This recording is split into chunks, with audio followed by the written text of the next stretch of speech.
Hey! Hi! It's 3 o'clock on a Saturday.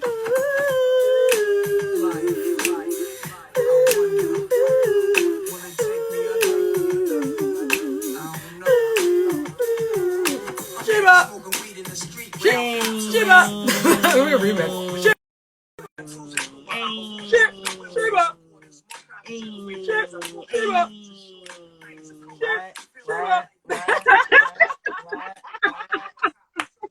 Shiba! That's a really bad remix. Everybody now. Get up. Get up. Shiba! What up? What up? Shiba! What? I love it. You ladies look lovely. So do you, girl. I do love you. the halo that's going on around Yeah, you. you have like some Beautiful. magical. I'm trying to get like a good view and like some sun in. It's the long weekend apparently. I totally forgot. You know why? Who knew, eh? Because hasn't every weekend been the long weekend for like the last 2 months? That's how I feel. People are saying it's a long weekend. I'm like, of what? It especially is. Oh, girl, yeah. It's like when we all know, okay, fine, it's the long weekend, but all you can literally do this weekend is pick up some plants at the curb, drive home, and plant that.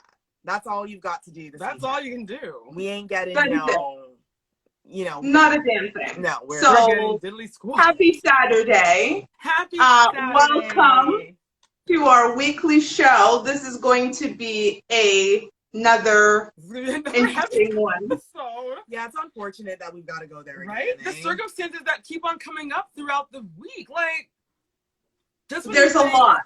There's a lot. And even this morning when I woke up for this show, there was more. So for those of us that have joined, thank you for joining. Thank you for joining, everyone. Yeah. We are the ladies from Not Your Typical Girl Talk, and starting again in alphabetical order. So I'll go to alphabetical order to introduce ourselves in case we don't know who we are, which they should, but they don't. So, They it's should. fine. So I am Garcia. I am the sister of Telly, which is why we're literally in the same room right now.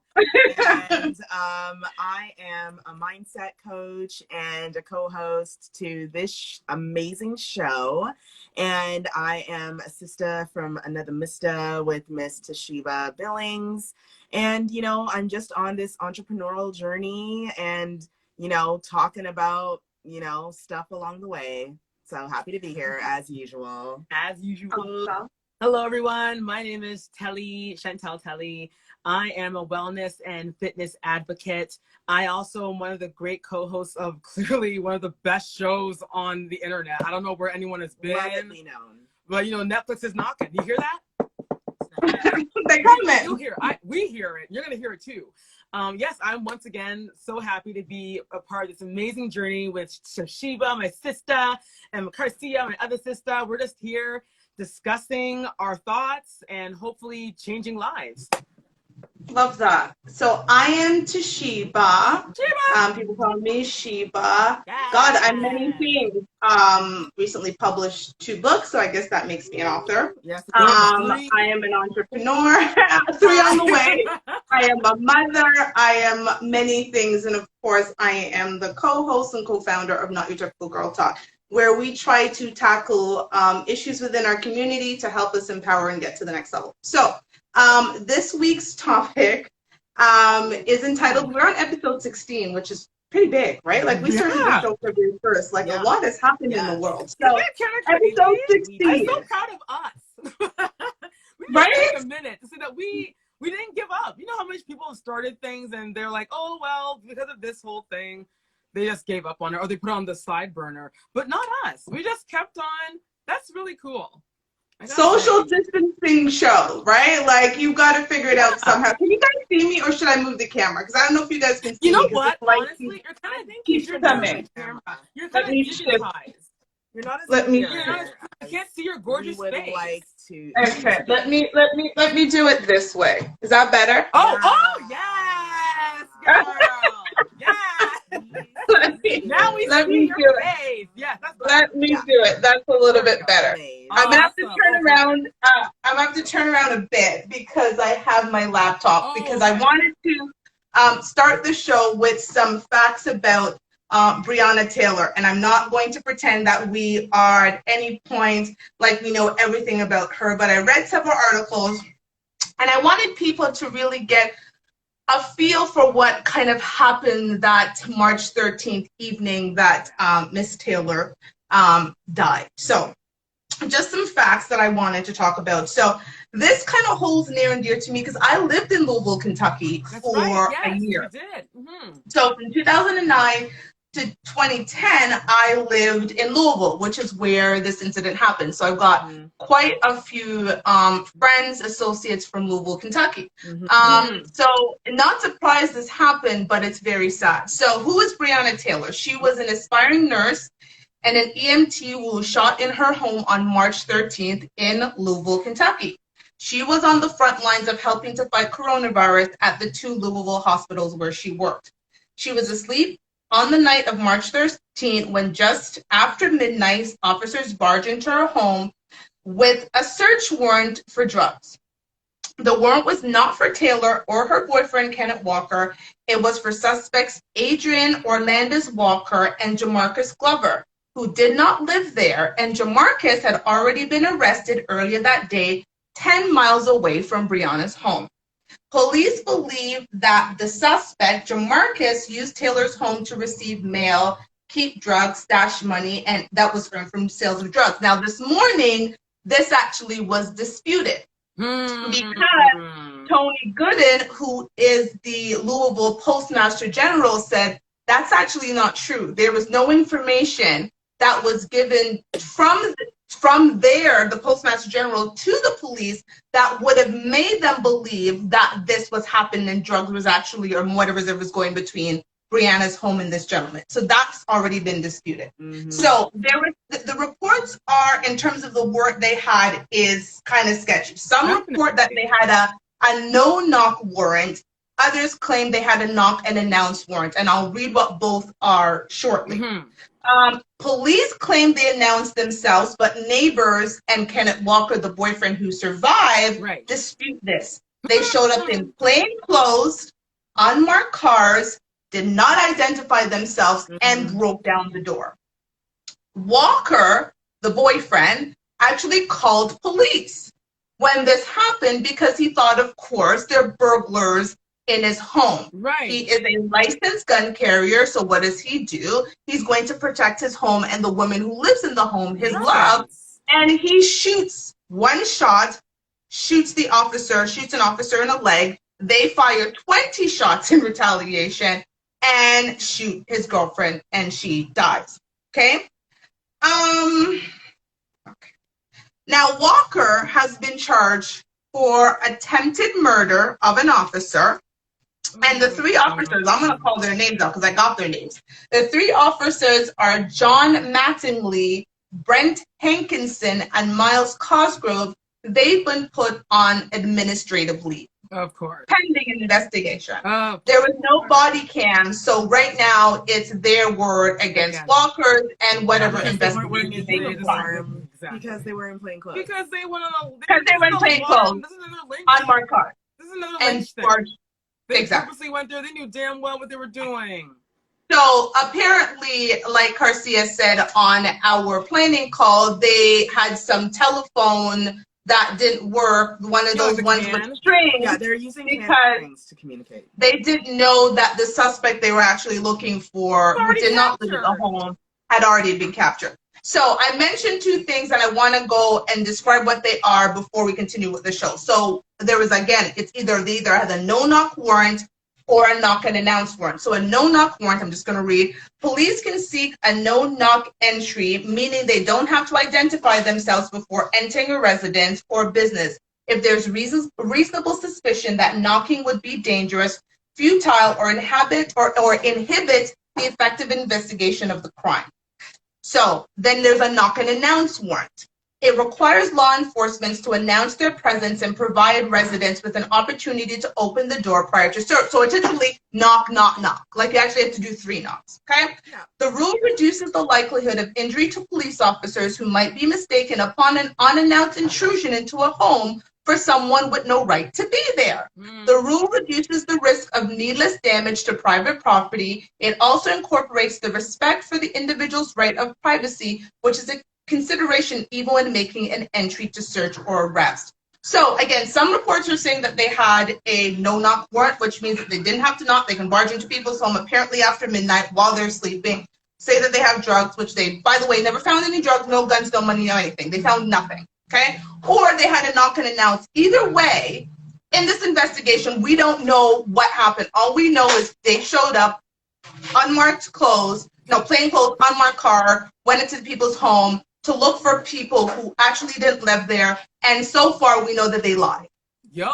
Because there was nothing from the Postmaster General saying that mail was going there or that Breona or her boyfriend with no criminal record had any drugs or money. So to sum this up, Breona was doing all the right things. Yeah. She was working on the front lines, sleeping probably after a long shift. She worked at 2 hospitals. Her boyfriend was protecting their home, which he has a right to do. Yep.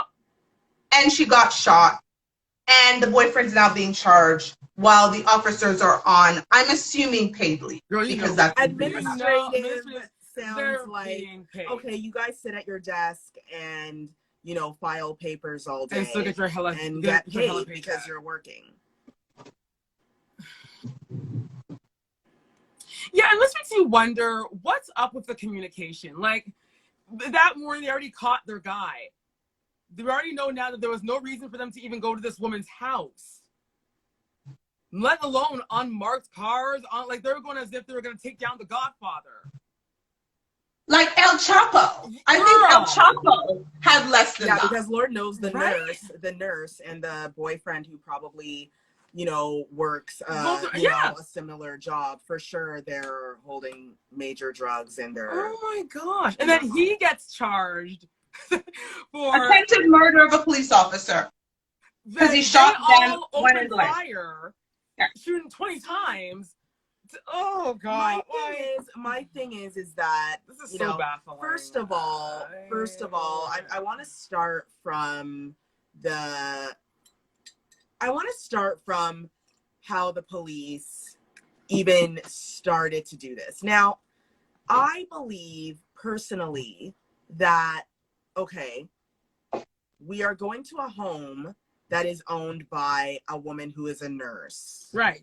And she has been working in the nursing field for years. Right. The chances of her having an AK-47 in her house is very slim.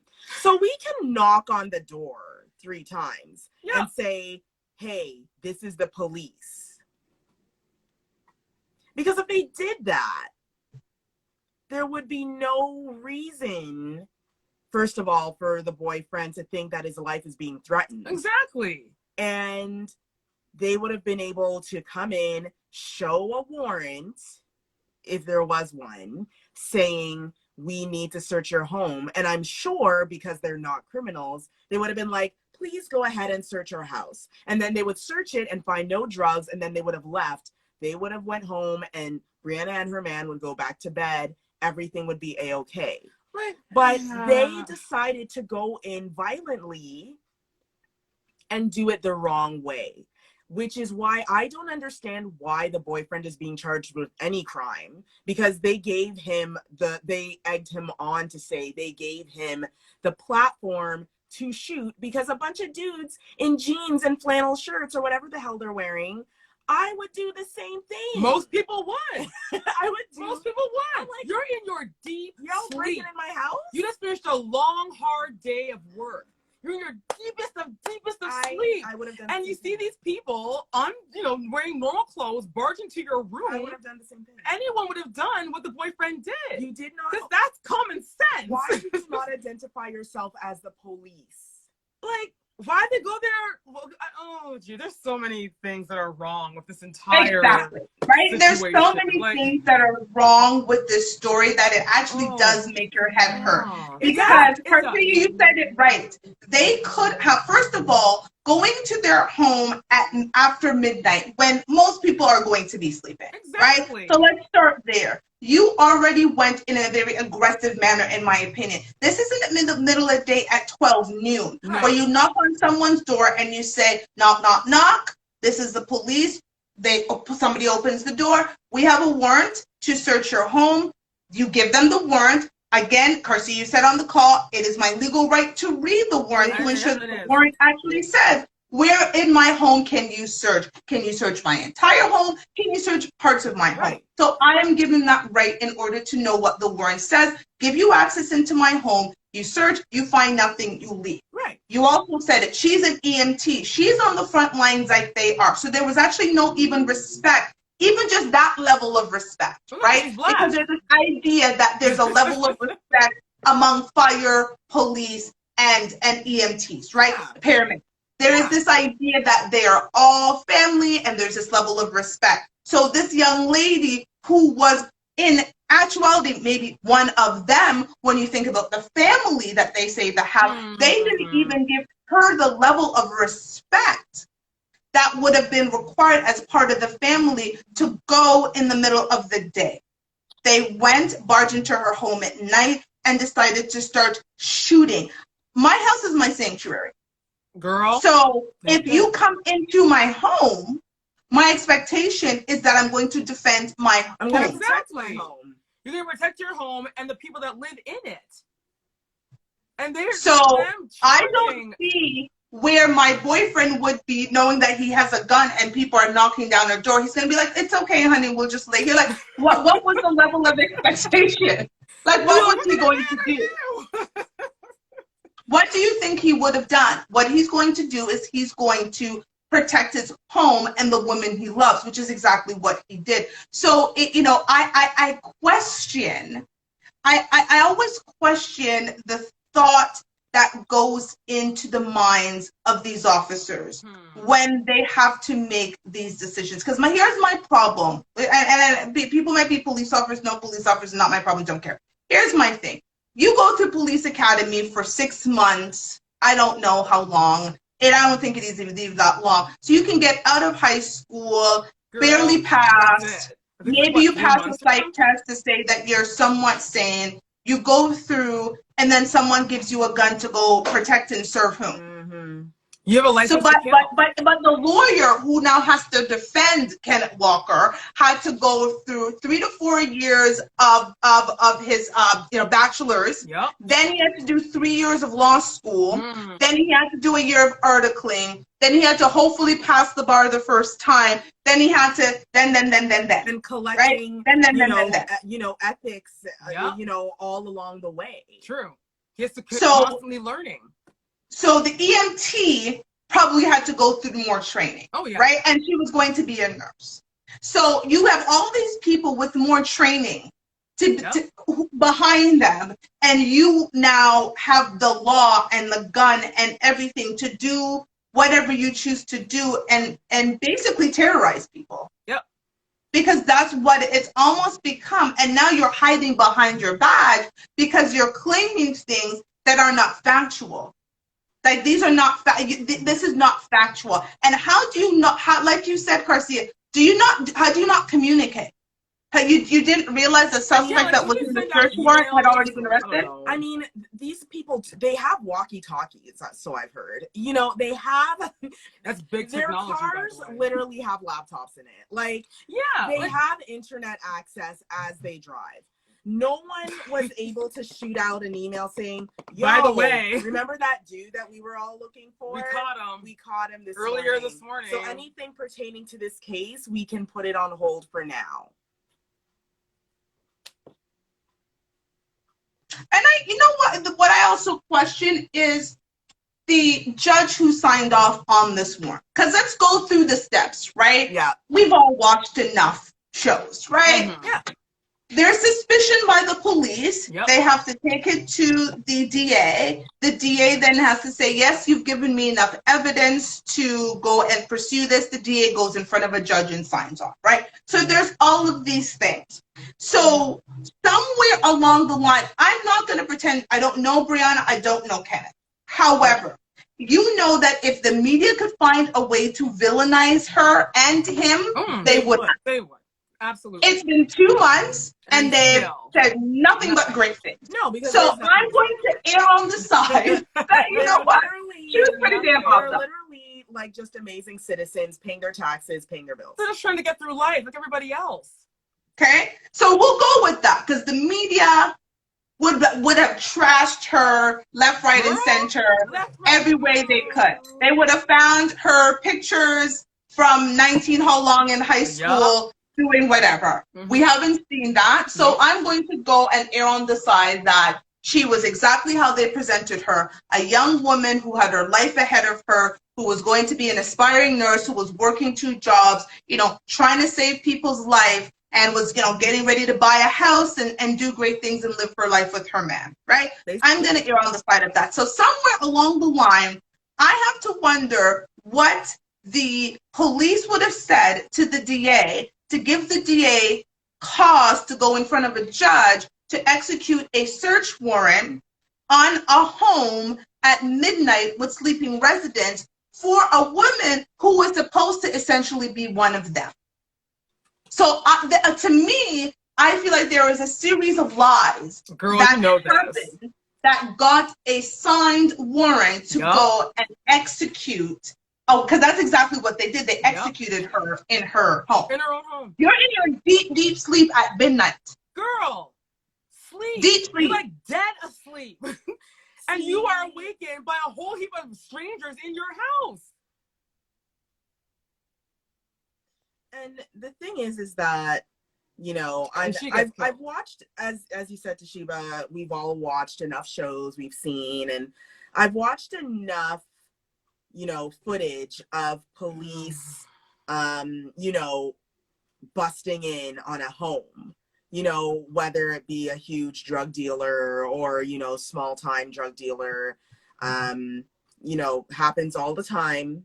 And they show the perspective sometimes of that person that's in the house, or children that are in the house, or, you know, friends that are in the house. And it's a scary thing to hear a bunch of men screaming, get down on the ground with guns pointing in your face. It's not a pleasant thing. No one wants to go through that, not even, you know, people that are actually criminals, right? So the idea that you are living in your innocence, you have done nothing wrong, you don't even have a speeding ticket tied to your name, and people just bust up in your house and they're not in uniform, so you have no idea by looking at them that they are cops. They have not identified themselves.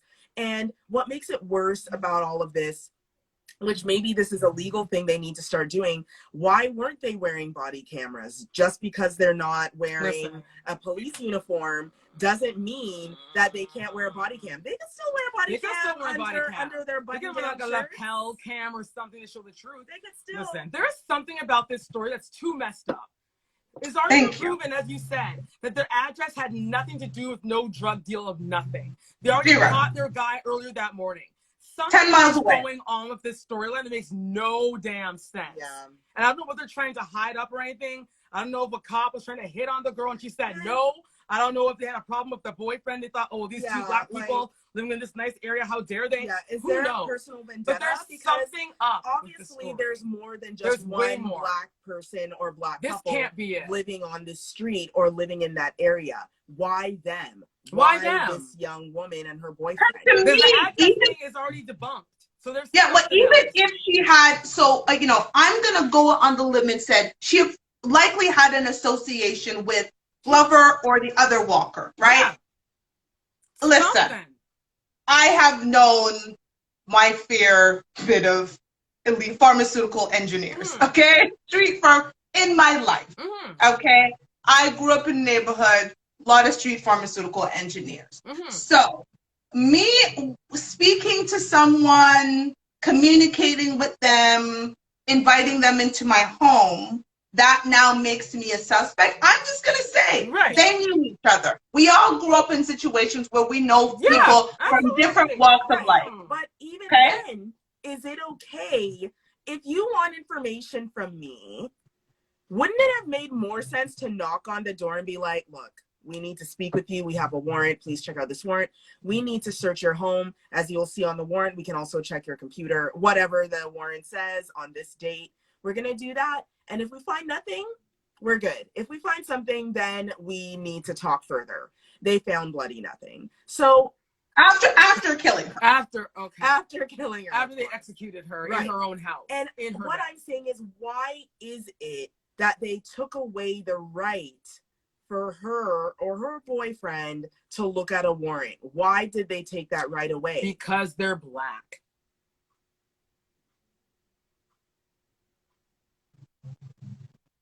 What other reason could there be? Because when I watch LAPD or all of these shows, the truth is that if a white male is being arrested, they're like, please, put your hands up, let me search you. The first thing the white guy says is, oh, my right. I have a Let me right. see the I warrant. have rights. You can't search me. You don't have rights. And they're like, actually, to do this specific search, we don't need rights because you're the one that just did something wrong. But they go out of their way to explain why they need to search him. Not with us, though. No. Well, again, we'll go back to last week's show when we talk about the people who just want to open the United States. They want to open the country because they're right, and they need to get back to work and get their haircuts and go to the nail salon and go to wherever the hell they need to go, right? Oh, so these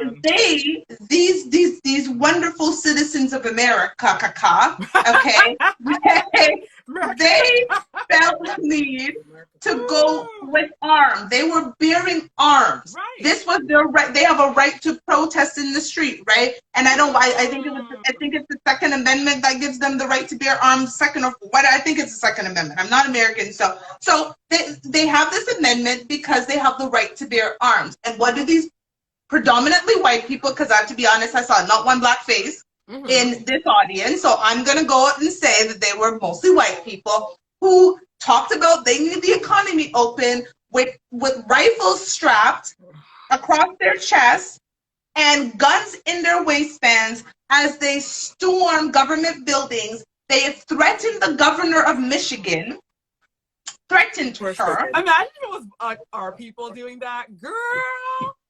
Holy, the amount of, they call down the army. They call down everyone with a gun to come and shoot down all the Black people. We can't have a peaceful protest in the street without them coming with full garb on and throwing, fire bombs at us for walking peacefully in the street. No justice, no peace. But these citizens of America can come. No, seriously, like. Let's see how unfair this is to be Black. We are not safe anywhere. We can't jog. We can't be in our homes. We can't be in our cars. Nope. We can't be in a park. Nope. We can't be in a party. We can't be selling CDs out of our cars. We can't be at the bodega. No. Okay. We can't. We can't be walking through our own neighborhood, your own neighborhood, drinking pop and eating Skittles. You can't go to church and pray. You can't even stand outside your door. So where are we safe? Apparently, we all know. Look, can't breathe. I can't breathe. So no, as Black people, where are we safe? And this is not just America. We live in Canada. I've had the fortune of living in America, and I'm not gonna keep calling it. Listen, America is showing its whole ass right now. Girl, its whole ass. Okay, its whole ass is being shown because at this point, every day you wake up, it's something else. And Black women are trying to support and be there for Black men, but they're killing us too. We're all targets. Do you understand what I'm saying? Yeah, girl. And something we did talk about too during our call, which really resonated with me, is the idea that you are doing everything right and you're still not in a new category, you know what I mean? Like, this young lady was going to the top of her profession. Yeah. She was working very hard, obviously. And, you know, it's hard to become a registered nurse, especially when you're working full-time in the way that she was. And full-time for a nurse means 20 hours, one shift. Like, and she's doing this while studying to be a nurse and paying her bills, and she's basically doing everything right. She's doing everything that your parents tell you to do. She's doing everything that America told you to do to live the American dream.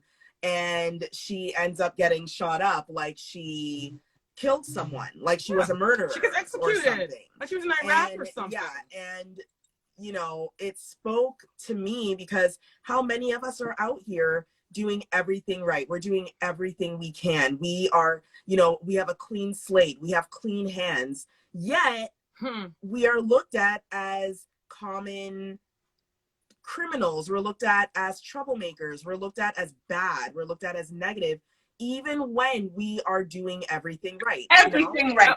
We're like, doing 125%. You know, I always mention Oprah. I'm like, Oprah's the most famous woman in the world. Literally the most famous woman in the world. Yeah. And she still can't go in a designer handbag store without being thought she's a criminal. Louis Vuitton still thought she was bad. What's Oprah?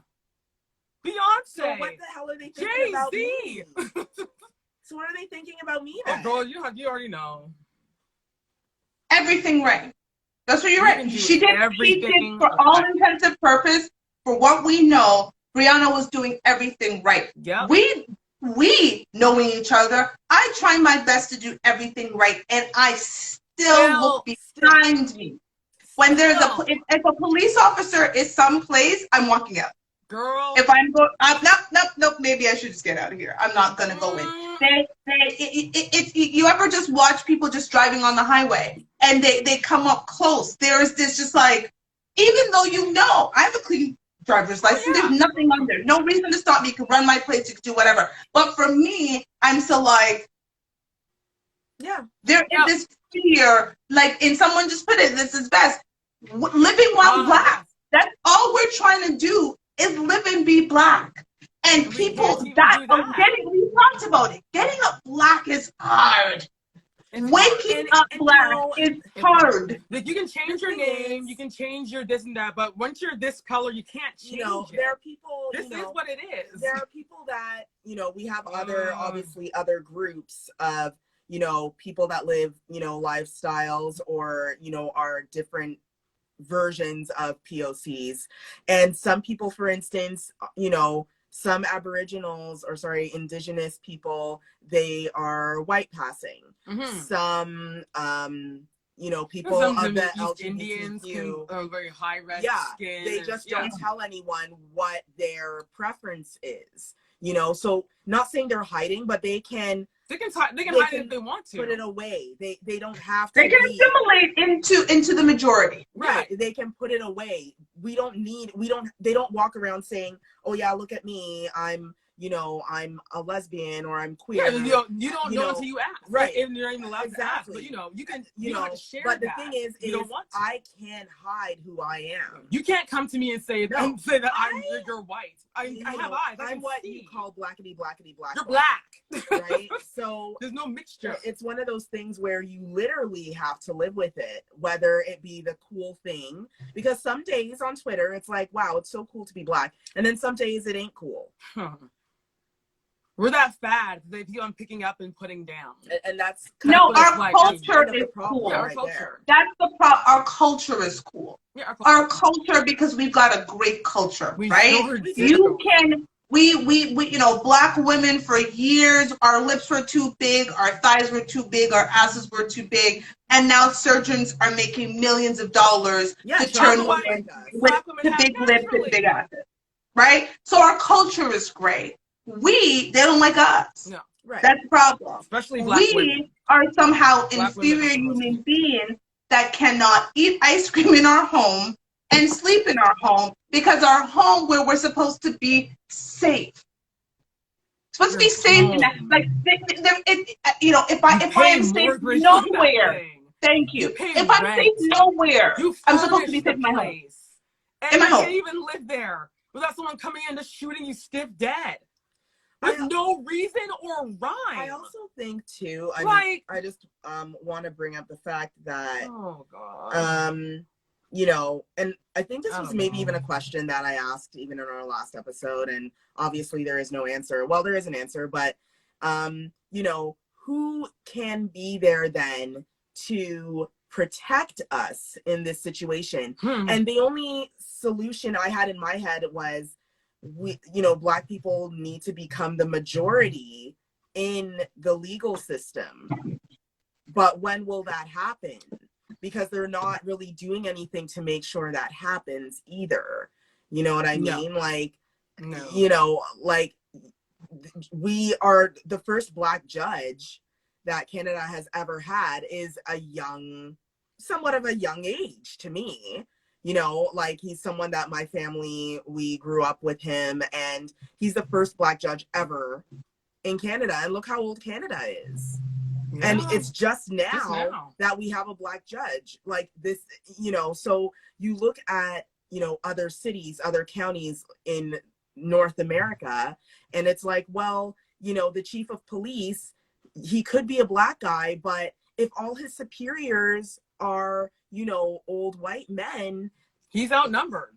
They're not going to listen to what he says. He's just a puppet, just talking and saying what they want him to say. And if the DA is, you know, you know, last week's episode is, you know, a white person that has their white friends that they prefer over justice, then it doesn't matter if the sheriff is a Black guy. Like, you know what I mean? And then we even look at the criminal justice system, and there's so much systemic discrimination that's written in the system. You understand what I'm saying? Like, it's ingrained. This is why we call it systemic racism, because it isn't just, hey, I'm a white person and because of my privilege I have power. I'm a white person with power because the system has been designed to. Oh, am I? Yeah, you're kind of like digitized. I can hear you good, but you're kind of like digitized. Like, weird, because I can see myself perfectly fine. Oh, okay. Maybe it's just us. That's fine. I don't know. Hopefully people can see me. Can y'all see me? I don't know if anybody's watching. Can you see me? Can you see me now? As long as you can see. Yes, as long as you can see. Okay. Yeah. Okay. Okay. So it's just one of those things where the system itself is made in such a way that it is ingrained in the system. Right? So it's like, we can be in positions of power and that's fine, but if the system is still against us because it's written into the laws, then what? I mean, you know, the Constitution was written over like 500 years ago, but they still swear by it. And they still swear by it, and they won't change it because it's the Constitution. And I'm like, okay, but the Constitution doesn't even apply to. It doesn't even apply to women. No, like, that's how outdated it is. And because the same people are in power, it's not changing. And it never will. Because as long as there's old white men, it will forever be that way. It's not changing to what the new dialogue is. You know, in the same way, you know, Windows 98. Who the hell is using Windows 98? Nobody. Because it is freaking 2020. So Windows has done the update. Apple has done the update. Everybody. Isn't that interesting? That's a good point. Instagram is doing an update every hour. Right now. Instagram is updating right now. Okay. We're updating our lives. We're leveling up. Except for the Constitution. The Constitution gets to stay the same.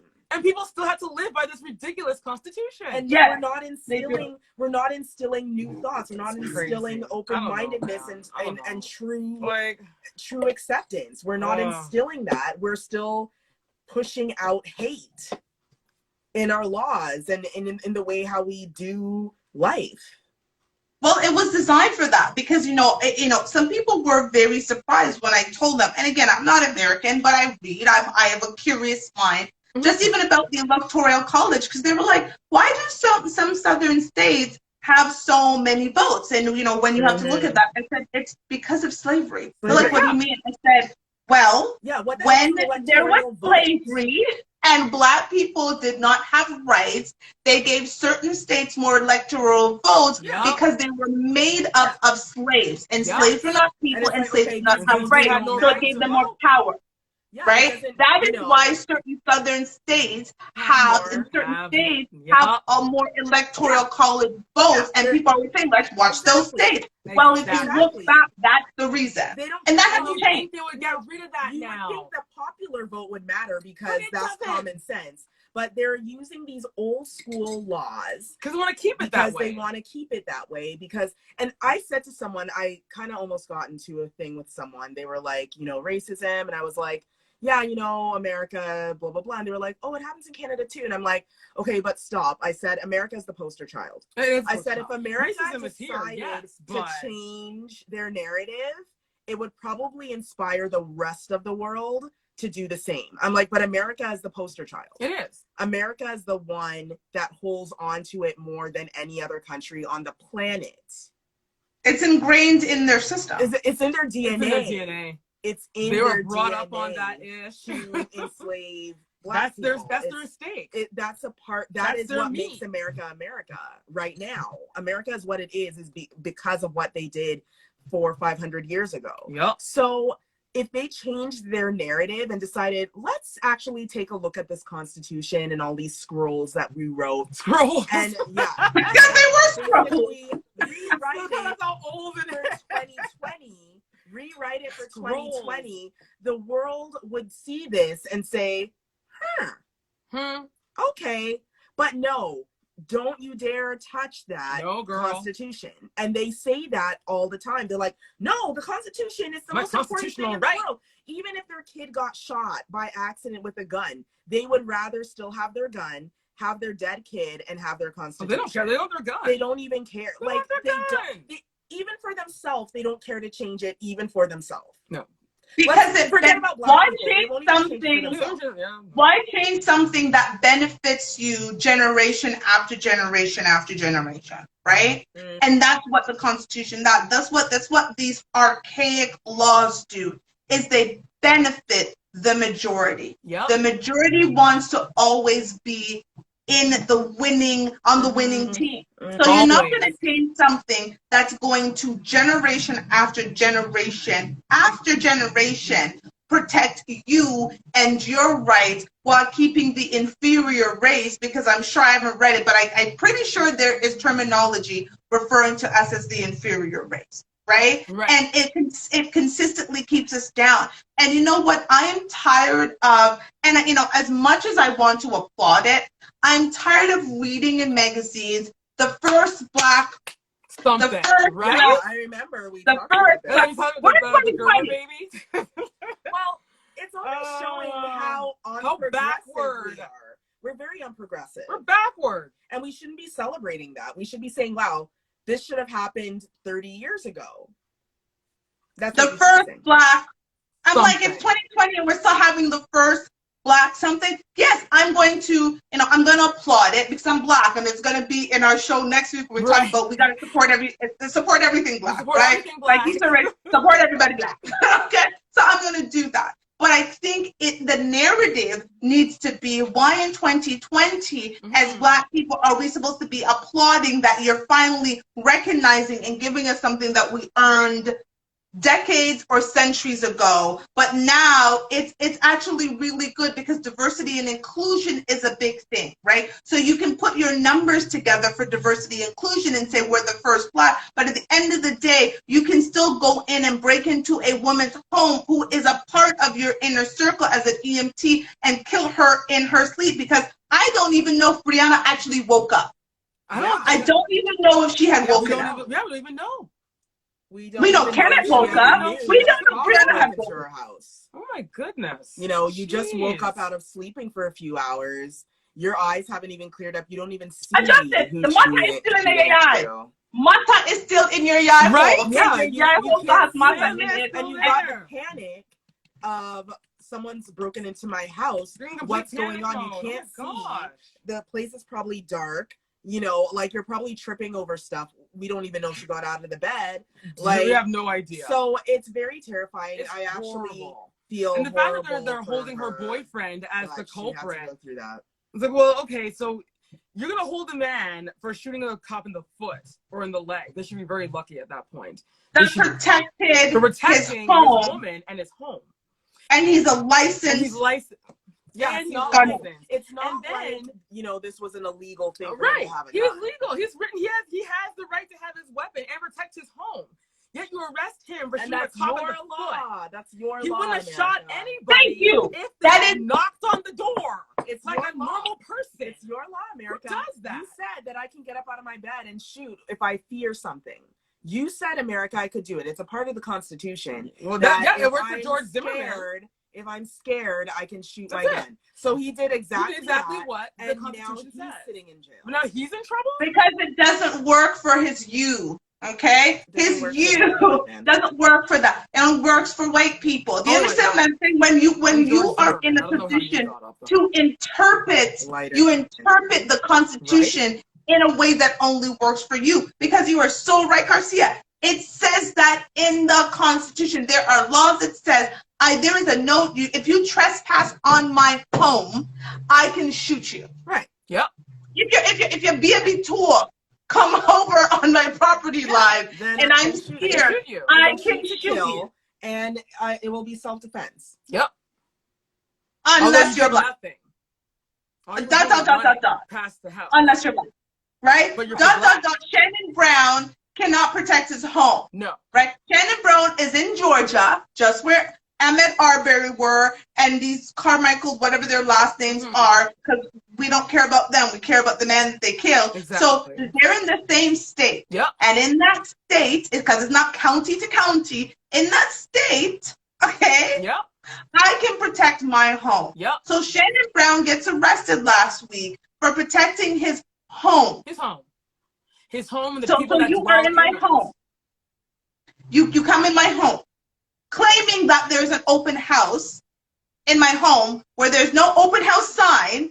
And usually in an open house, I've been to a few, a realtor greets you at the door, and there's a realtor in the kitchen who says, have a water, and here's the pamphlet. Their And literature out on the countertop or whatever they have it. yes, Island. and so because that's how open houses work. Yeah. So you claim that you were going into an open house, of which there was no open house, into this black man's home. He also has he's legal to carry his firearm. He shoots after you, and he gets arrested. While it took 2 months for men who had no right to hunt a man down, they don't get arrested until we see the video. Yep. Because the police saw the video, the DA saw the video, they thought it was A-okay. Yeah, there was a record. They shot a black man. And you can shoot black people. That's fine. You won't get in trouble for it. Sometimes I was about to say something, and then for some reason Kenya from Black AF just came up in my head because everything that he says, well, because of racism, and I was going to start the sentence, because of slavery. Hi, Kenya, what's up? Because of it, it was illegal for black people to carry firearms, 500 years ago. Yep. It was illegal for us. What's that? How many years ago? Like 500 years ago. And it probably was to ride 20 years ago. So the idea that, we have them now, there's a problem with it. Big problem. Even though everybody else can have one and we can't.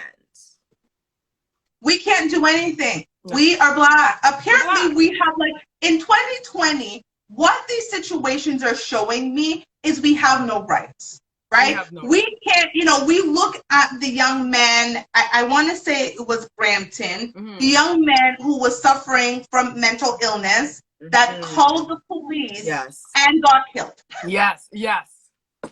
Okay? So, in Canada, in America, okay, doesn't matter where it is, okay? Being black is a crime. Being black, literally being black is a crime. It is. This is the narrative they're saying to me. When I am black, I am just going to be assumed to be guilty just because I am black. No other reason.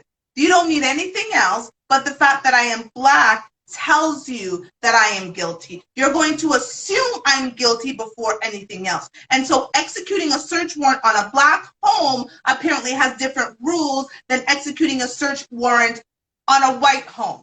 Yes. How you arrest a white person who is standing there is belligerent, who's telling you to go F yourself Yep. with a firearm strapped against themselves. That is very different than a black man who's standing there selling CDs out of his car. Yes. How you arrest a white man who goes into a church while people are praying, Yep.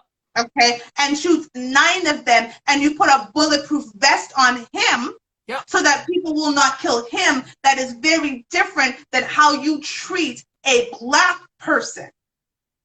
Yep. This is the narrative that we're hearing in this century, in this century, in this decade, in this year, is that by the virtue of being black, I'm going to already assume that you were criminal or have some criminal affiliation, and I'm going to treat you accordingly. But you, Mr. White Man, who has stormed a government building with a rifle on you and a gun in your side pocket, Girl. You, however, you're just going with what the Constitution says that you should do. Yeah, that pretty much is it. That sums it up. That's it. Being black is a crime. Being white is all right. The value that they put on us, 500 years ago, which is probably like $30 today after, inflation. Yeah. $30 for a full-on human being. It hasn't really changed. No. We're still seen in that same value. We might not be physically sitting in cages, being whipped and things physically per se, but we are still being placed in that category of less than, where we're not valued. And how do you put a value, and I'm looking at the time because I'm conscious we got to go about 10 minutes. How do you put a value on human life? Well, and that's the thing. There should be no value on human life. I mean, human life, we can't even really make it. Like, we can reproduce, but we don't even really understand how, per se, we reproduce. And, by world standards, they say every human being is worth $7 million. Like, something life like is that. worth $7 million. Except when you're black. And that's what I'm saying. I'm saying our value is still, with inflation, maybe $30. Like, that is what we, when, we were taken off ships and boats, we were told that this is what we're worth at our prime health, in our prime youth. Yep. And the lighter you were, the price went up slightly. But that was it. Which is why I, to me, as, like I always say, if there's a drip of black in someone, you're black. Because that minute you've got that drip of that blood, that devalue starts. So whether you be my complexion, Telly's complexion, Toshiba's complexion, the complexion of Tracy Ellis Ross, the complexion of Mariah Carey, the complexion of whatever Meghan Markle. Complexion, of Meghan Markle, whomever it doesn't actually matter. Because you're devalued from that moment on. You're devalued. You're black. You are BLACK, black.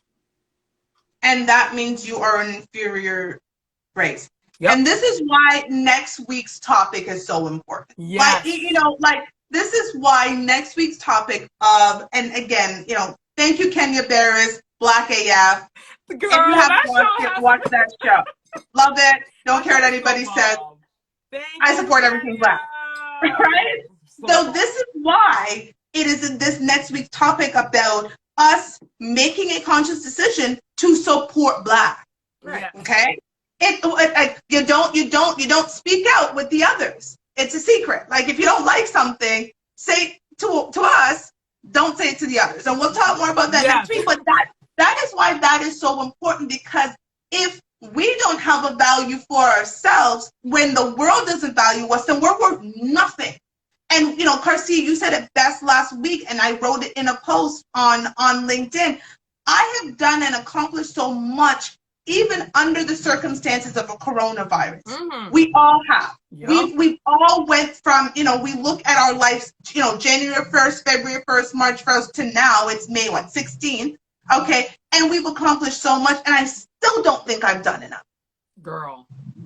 I still don't think what other people are saying, I'm bored and I'm this and I'm this. Girl. I have literally done so many things since this lockdown happened like 2 months ago. I published 2 books. I'm about to publish a 3rd. I've written 4, have 5th on the way, built a whole website. We did 2 webinars. We do this show weekly. I started my business. And I think there's more that I'm missing. Like, there's stuff I've done. I've read like 10 to 12 books now. I'm studying for another thing. Like, I've done a lot, and I still don't think I've done enough. Exactly. Yep. Because by society standards, as a Black woman, I can never do enough. You said it right there. As long as you're a Black human, you have to always over-exceed everyone else. Exactly. I mean, no offense, but a white person can do, like, read 1 book, and they'll get that praise. We do something like a billion times, billions of times better, and it's still like oh, okay. But did you see Becky's stuff? Isn't Becky amazing? Look at Becky go with her 1 word of a book. Meanwhile, you're writing 5 books. You like did a 6-month course in a month and a half. Like, it just amazes me how as long as you're this, you can work a 200 billion% more. And you're still going to be at this level while your superiors are going to be like right up here. And just to end it, because again, yeah, you're right. And you know, I'm looking at the time, and you're right, because Breona Taylor probably did that. Yeah. Right? She probably did exactly that. Yep. Here is this woman working 2 hospitals. jobs, 2 hospitals in Louisville, studying to be a nurse, doing everything face to face with Corona. Technically, and she's on the law side because she works for them, for crying out loud, and they shoot her down like a dog. No, wait, worse than a dog, because they would never shoot a dog like that. They never shoot a dog like that. They never shoot a raccoon. Police would never shoot a dog like that. They wouldn't shoot a raccoon. They wouldn't shoot a bear. They wouldn't shoot nothing like that in the street. But they will hunt. They certainly will hunt and kill us. Like that. Okay. Because we would go to jail if we shot a dog the way they shot up. If the Carmichaels had been said that they shot a dog on the street, they would have been arrested. They would have skinned us alive. They would skin us alive so, if we did that. You know, we are treated worse than animals. And so what do we do? Like, how do we mobilize? Because there has to, we have to actually make a conscious decision that we're going to mobilize. Again, we can talk about that on next week's show about ways to do that, but we need to start questioning, how do we mobilize? They're killing Black men. Black women are left to hold down the family and, you know, keep the rest of the Black men they aren't killing up, but then they're killing us. So who keeps us together? The Black woman has always been the foundation of the family, right? We were breastfeeding white people's babies, okay? We were the mommies or whatever they want to call us. We were literally breastfeeding white women's babies during slavery. Because when we had our own babies, they would basically rip it away from us and do whatever they did with our babies while they were suckling on the breasts of Black women. So we've been literally, everything to society from God knows when. And when they're killing us, who's going to protect our family? Because now we're dying. It isn't one of those things where it's, you know, well, you know, and, you know, anybody's watching, this is the last thing I'm going to say before I sign off. Please Google white on white crime. Try it for me today. Google white on white crime. You'll be in for a big surprise. Surprise! There is no such thing. Okay, there are no articles on white crime. But Google black on black crime. There's plenty of articles. Do not feed into the hype. There is no such thing as black on black crime because the statistics show you kill people who basically look like you and you live amongst. You live amongst people. You associate with people generally who look like you. And therefore, that is why there is no such thing as white on white crime. White people kill white people more than they kill people outside of their race. The same would apply to Black people. Black people will commit crimes against Black people more than they will with other races. The stats show it. So stop feeding into this hype that there's black on black crime. And when people say, well, when Black people are killing other Black people, we don't say anything about it. Of course we say something about it. But the reason people want us to say something about it is because they've conditioned us to think that there is such a thing as black on black crime. Look up Asian on Asian crime, Latinos on Latino crime. There's no such thing. Okay? The only thing there is black on black crime because they want to condition us to think that we are killing ourselves Therefore, it will be swept under the rugs when they are actually killing us. That's it. So that's the last thing I'm going to say because again, I'm conscious of the time. Yeah, So let's do our takeaways before this Instagram shuts down. Okay, go ahead. So Take away. I was going to say, you know, I am just going to say vote, everybody. Vote for everything you possibly can. Vote. If you are Black, you need to vote. You need to become educated in whatever they want us to vote for. And let us go vote. Let us not be the people that don't say something. I agree with you. We have to vote. We have to support one another. Unfortunately, I don't have an answer for how to stop it, but I know that if we unite together and just support one another, vote, educate yourselves, we will one day, maybe we're not live to see it, but one day we will overcome. 10 seconds, Shiva. Go ahead, Shiva. Mobilize, support each other, support us. We'll see you next week when we talk about supporting everything Black. Yes, that's a good segue.